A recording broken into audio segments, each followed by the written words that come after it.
سلام بچه، چطور؟ خوش اومدین به ویدیو بچه. همونجور که یادتون باشه من داخل یه ویدیو بیسیک مولتی پلیر رو کاملا براتون توضیح دادم و الان میخوام براتون کاملا بیسیک بتل رو هم توضیح بدم. خب طبق معمول اگر بیایم بیرون از اینجا تو صفحه لابی میایم سر چرخ دنده و قسمت بیسیک، اما این بار میزنیم سر بی آر مود یا همون بتل رویال و تک تک گزینه هایی که داخل مولتی پلیر بود و الان اینجا نیستش رو براتون تک تکشون رو توضیح میدم. بچه‌ها این مسئله همونیه که گفتیم، اگه ویدیو قبلی رو نگاه کرده باشه میدونین همه اینا رو. خب جویستیک اسپرین یعنی که شما اگه چیز کنی ول کنی راحت برای خودکار میدوه، که به نظر من این چیز بدیه و حتما آفش کنید، اذیتتون میکنه. فیکس دار فایر باتن هم گزینه‌ایه که گفتم تکون میخوره و اینا اذیتتون میکنه. حالا آر فایر باتن فور کامرا روتیشن حتما آن بذارید، خیلی به دردتون میخوره، مطمئن باشید خفن میشه بازیتون. لفت جویستیک مود هم حتما بذارید سر لفت کنترل، اگه دقت کرده باشید حتی اینجا هم داره لفت جویستیک مود، اینجا هم داره لفت جویستیک مود که بزنید سر لفت کنترل بهتره. فیکسد پوزیشن این همونی که ثابت میمونه، خیلی اذیت میشید. فیکس ویرتوال جویستیک دیسپلی اینم ربط داره به فیکس بودن، ثابت بودن جویستیکتون. اوتو اوپن دور چیه؟ یعنی درهای داخل بازی خودکار باز میکنه، لازم نیست حتما کلیک کنید، اینو حتما آن بذارید، به مشکل برمیخورید. ریلیز آر فایر باتن آف شاتگان تو هی فایر، همون تیرای که زدین به انمیو نشون میده اگه با شاتگان زده باشید. هایت پراوند باتن این هم گزینه دراز کشیدن که اگه دستتون رو نگه دارین سر اسلایدی همون نشستن دراز میکشه، ولی اگه نمیخواین آفش کنید گزینهش خودش اضافه میشه، هر جا میخواین بزنیش. کانتینوس گرنده ترو اینا همونی که گفتیم نید خودکار پرت میکنه. نه ببخشید، این گزینه مال اینه که وقتی شما نید پرت میکنی سر همون نید بمونه یا نمونه، یعنی بره سر گان وقتی نید پرت کردین یا دوباره میخوای نید پرت کنین، که من آنش کردم چون میخوام وقتی نید پرت کردم سر گانم سویچ کنم که با گان بزنم. خب گزینه بعدی adds ADS button for rotation، بچه اینو آف کنید. درسته مال فایر باتن رو روشن کنید، ولی مال ADS حتما خاموش کنید، خیلی اذیت میشید. کویک وپن سویچ هم حتما آن بذارید. فست اسکوپ هم حتما آن بذارید چون باعث میشه سریعتر گاناتون رو سویچ کنید و سریعتر اسکوپ بگیرین. پرس اسپیکت تیمیت همون از پشت دیوار دیدن تیمیتاتونه. اسپلیت رو باتن این هم مال نیداست که جدا میکنه از هم نیدا رو با هم، یه اسموک و اینا رو جدا میکنه، نیدو گرنیدو اینا رو هم مثلا جدا میکنه. اسلاید هینت هم همونیه که به جای دیگه به جای که اسکین بخشید دکمه نشستنتون نشستن باشه وقتی دارید اسپرینت میرید هم سرعت گرفتید داخل راه رفتن، این علامت اسلای خوردن میاد روش که باعث میشه کمتر اسکینتون بشینه. اتوماتد آرمور ریپیر اینم خودکار براتون آرمور میزنه که خوبه، بعضی از جا به دردتون میخوره. کورکت کامرا فرام جام ویدیو بچه اینم حتما نمیدونم حالا بزنم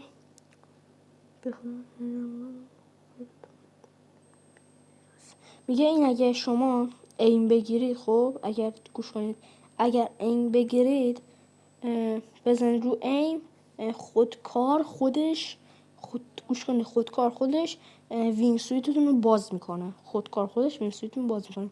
من اینو آن کردم چون نمیخوام زیاد بزنم دکمه جامپ. خب اسمارت مد ریکامنیشن این هم ربط داره به هم آرمور زدنتون، حالا یه کارایی میکنه بهتون آرمور پیشنهاد میده، مثلا میگه کدوم تو این وضعیت خوبه کدوم تو اون وضعیت خوبه. اوتو یوز هم مال همون یوز کردن همشون خودکاره که مثلا وقتی میگیریدش سریع یوزش کنه، اینو حتما آف کنید، خیلی اذیتید. جام باتن ساپورت جام اند کلیم اینم آف کنید، باید حتما کلتون رو به بالا بگیرین تا بتونین از یه جای برین بالا. انمی تاکتیکال اسکوپ فلش بخشید در مال وقتی که مثلا انمی اسنایپ داره و سرش اسکوپ داره یا هر چیزی که سرش اسکوپ تاکتیکالی داره یه دونه نور سفید نشون میده. و به اینسپکتیشن اینا که مال اینسپکتیشن گان زیاد مهم نیست. ترانسپارتنس پلیر نیر اینم حالا زیاد طولانیه، زیادم نمیدونم درست تلفظش کنم ولی میدونم میشه داریم کنه. این گزینه کار میکنه که وقتی شما چسبیدید به دیوار، اسکرینتون نقطه نقطه شه، یعنی بتونید فضای دید بیشتری داشته باشید. سکندری فایر مود هم همون اینستانت عادی بذاریم بهتره. موبایل جویستیک هم دیفالت بذاریم حتما. میستر پرویشن مود اینم باز میشه اگر انگشتای بیشتر از مثلا همون تعدادی که بازی میکنید انگشتاش بیشتر باشه، با اون انگشتایی که زیاد کاری انجام نمیدن اگه مثلا اشتباه کشیده شد رو صفحه اونا عمل نکنه. خیلی خوبه. portrait effect in low graphics quality این هم مال همون تیر زدن که با اگر آنش کنید رد تیرتون نشون میده ولی یکم لگ بیشتری میگیرید. FPS میاد پایین‌تر. اگه آفش کنید FPS لگ کمتری میگیره. وان تا ADS فایل اینو حتما آف کنید چون باعث میشه خیلی بهتر بتونید ایم بگیرید. خب hating zone enhancement این هم نمیدونم ولی کاراش اینه که وقتی شما مثلا دارین راه میرین دقت کردین وقتی به آخرای بازی نزدیک شیم دیگه مثلا رد پا نمیزنه صدا تیر نمیاد فقط بعد خودت بشنوی این کارش همونه. اینو حتما آف کنید. فست کلیم هم 100% آف کنید. انیمیشن بلیدز حالا اینو آن کردم من اینجا اشتباهی ولی آفش کنید شما. ADS کوه خیلی ایمتون رو بد میکنه حتما آفش کنید. داینامیکالی هیتینگ ابزیشن و بولت اکشن هم حتما آن کنید. سینک ADS FOV هم مال همونی که ایمتون رو دورتر میکنه. آره فقط مال استایپ به نظر من آف کنید. اینم که اکسکیوژنه. خب بچه اینا همشون رو صرف کنید، همشون رو صرف و آف کنید. دمیج نامبر هم که روشن کنید و بذارید سر 100. ADS هم اگر میخواید انگشتتون جوری باشه که بخواید نگه دارین این بگیرید حتما بذارید تپ اند هولد، ولی اگه میخواید عادی باشه باید بذارید تپ تو ADS که آره دیگه خلاصه. دیسپلی لف فایل اینم مربوط به گزینه‌هاتونه. یه جوری ربط میده به ژیروسکوپ که آنش کنید بهتره. اسلاید هم که همونی گفت اگه بذارید سر سمت چپیه سرعت اسپریتینگ باشید اسلاید میره، اما اگه داخل سمت چپیه بزنید وقتی اسپریتینگ میره میشینه. امیدوارم گرفته باشید. آلویز اسپریت هم حتما روشن کنید. سنسیویتی هم تا 100 ببرین. ژیروسکوپ همه آف. FOV و هر کامera FOV همه چی بزنید تا ته. اینجا هم اگر دوست داشتید همینجوری حالت بزنید چون خیلی به کارتون میاد.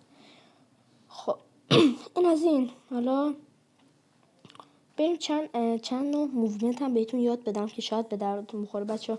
این موومنت ها باعث میشه وقتی دارید پلی میدید یکم براتون فضا بازتر باشه. شاتگان هم براتون چون میدونم بیشتریاتون شاتگان پلی بچه موومنت اول اینه که شما اسلاید بزنید اینجوری اسلاید جامپ، شما رو به سمت چپ یا رو به سمت راست موومنت بزنید. بعد وقتی دارید موومنت میزنید وقتی رسیدید تا فاصله جامپ بزنید طرف اسکینتون نگاه کنید اینجوری من میرم اسکینم رو به این وره خب، ولی وقتی جامپ بزنم میارم این ور. خب حالا اینو بذارید چند تا بات هد بدم بسید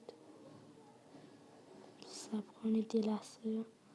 خب این از این. خب این بات ها خب نگاه کن الیپس فکر کن انمی خب اینجوری موومنت بزنید اینجوری مثلا اینجوری باعث میشه وقتی انمی شما موومنت میزنین زمانی که خب این میخواد موومنت بزنه این و میخواد بیاد تا اینجا بهتون تیر بزنه شما میرسید اینجا جامپ میزنید تیرش میس میره و این یه فرصت عالیه که برای شما انمی رو بکشید.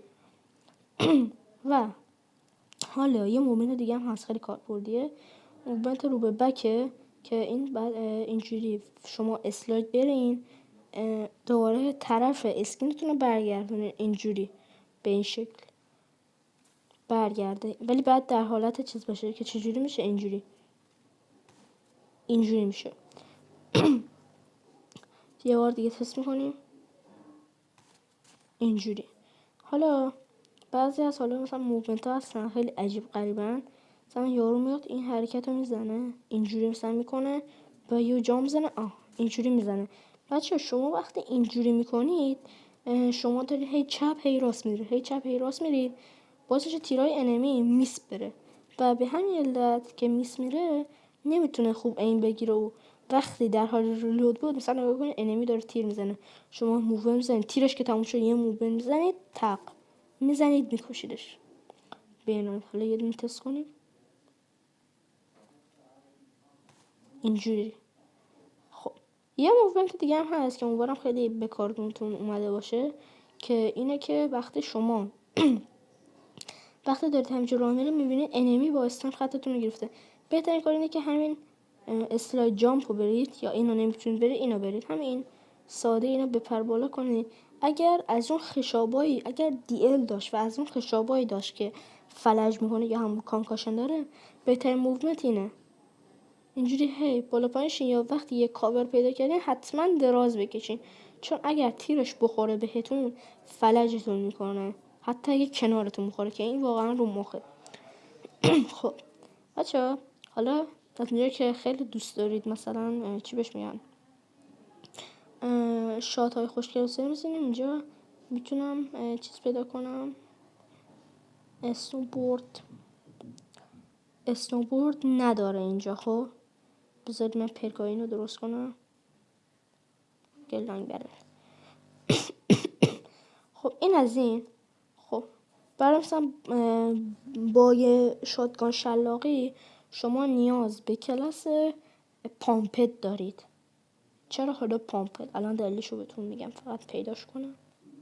خب پامپت، شما نیاز به پامپت دارید. حالا میگی چرا؟ شما وقتی یکم میرید بالا میزنید اینجوری که میکنید شاتگان شلاقی میزنید خیلی راحت. یعنی شما راحت ترین روش برای شاتگان شلاقی همینه، راحت ترین شاتگان شلاقی همینه. حالا اگه بشه یه بار شد زایمون کرد. آره شد. نگاه کنید اینجوری شما یکم میرید بالا، نگاه کنید نه باید برسه به قسمت پایینی پامپت، یکم میرید بالا، رسید اینجا میزنید، بعد سویچ میکنید سر گانتون یا هر چی دیگه دارید اینجوری. یعنی اینجوری. ولی یه چیزی رو بگم، نباید صدای نایفتون بیاد. یعنی وقتی اینجوری میزنید نباید صدای نایفتون بیاد. اگر شما صدای نایفتون رو نشنیدید بدونید شاتگان شلاقی الان. یعنی چی؟ یعنی اگه من اینجوری بیام و بزنم، نگاه کنید واسه کنسل شد یه لحظه. اینها نگاه کنید راحت. حالا نگاه کن اینجوری میای اینجوری خیلی راحت، ولی حالا یکم با من رد خوردگی داره اینجوری. یه حالت دیگه هم داره، همون موقع میزنه، نگاه کنید اینجوری خود همون لحظه میزنه.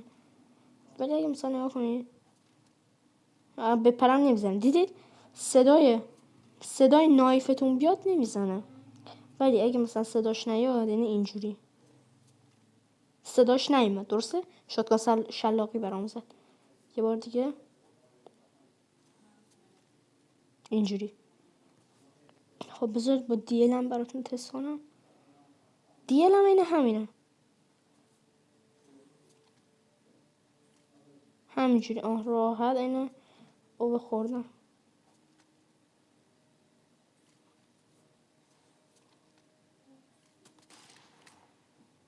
نشد یه لحظه بسید،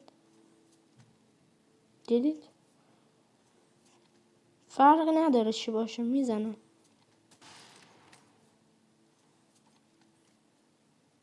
دیدید صدای نایف میاد، نگاه صدای نایف میاد نمیشه.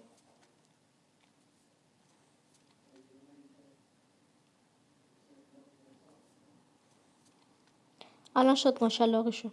نه نشد. زایم میکنه هی. نگاه کنید خب این از این. حالا بچه یادتون تو یه ویدیو بهتون چند تا اتشمنت دادم مخصوص اینا، بریم با هم تستشون کنیم. این حالا پرکام میدادم نگید بو پرک زدی و اینا، پرکارم میدادم. از این فاصله که اگه تو شکمش باشه این وان شاته، از این فاصله وان شاته، جام بزنی وان شاته، از اینجا حالا من میستادم وان شاته، دیل هید وان شاته، میزنی باز شد. واسه این رو لود کنم کنید بزنی به بدن کانکاشن داره فلج میکنه و فلجم که میکنه 150 تا دمیج میده. یعنی شما یه سه تا تیر رایفل بزن بهش، کار در میاد.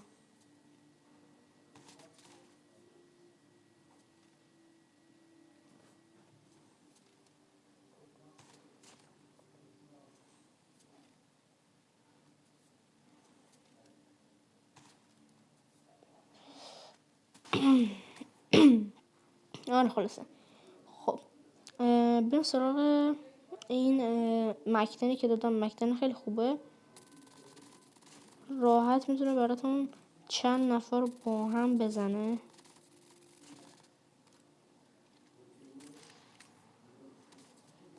نمیمیره. هیپفایرش هم خیلی خوبه بچه ها. هم راه دورم هیپفایرش خیلی خوبه، بستگی نداره چقدر فاصله باشه، کلا هیپفایرش عالیه.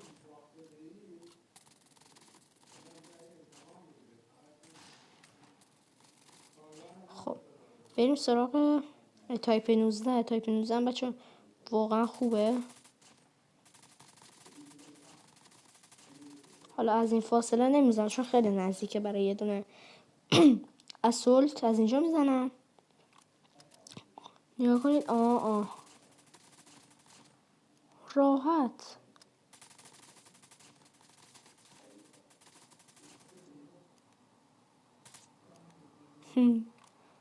نگاه کنید راحت همه رو کارو در میاره براتون.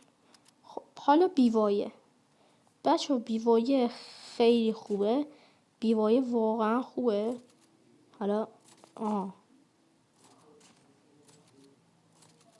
هیپفایرش یکم مشکل داشته باشه، ولی خدایی ایمش همه رو بیشتر اوقات وانشات میکنه. بفرما. همه رو وانشات میکنه براتون.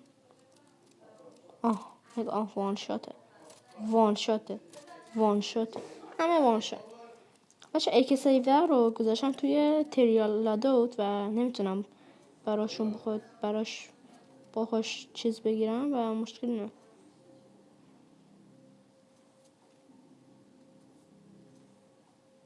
رسید. اگه بشه خدای یه بار دیگه هم بشه.